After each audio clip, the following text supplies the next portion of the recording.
So top signs that you've outgrown your current accounting system or ERP system. First of all, if you're on premise, you really need to consider your cloud migration story.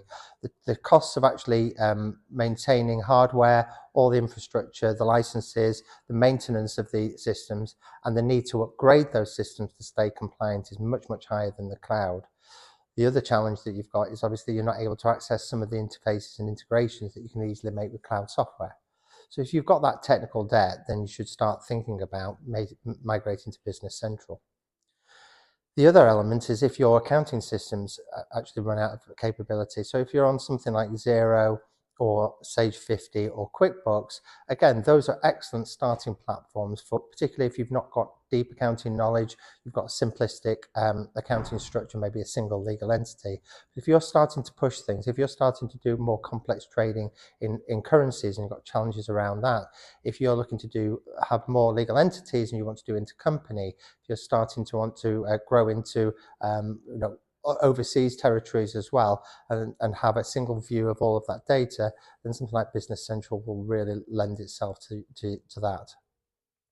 Also, if you've expanded your services, a lot of times companies will set up a small accounting system to do the accounting and VAT returns, but then they'll use spreadsheets or cobble together, bits of paper even to actually manage their operations. So look at your operations, and if you've got lots of manual workarounds and lots of spreadsheets with data that's all over the place that you can't access, it shows you've now outgrown your existing platforms, and we can look at Business Central and the wider Microsoft 365 ecosystem to actually address those.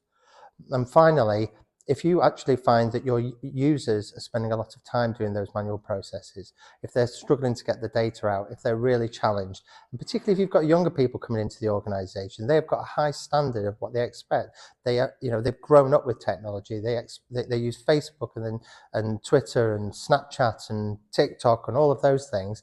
They're expecting a similar level of integration and interface with their business systems. And if you're on an old crusty DOS-based version or old legacy system, they'll find that really frustrating, and it can mean that they actually move on. And we know that actually talent retention is one of the biggest challenges to businesses. So give them something where they can actually use their brains to analyze information, be given the information that they need, rather than just compiling it in a mundane way. That's another reason why you would want to move off from your legacy systems.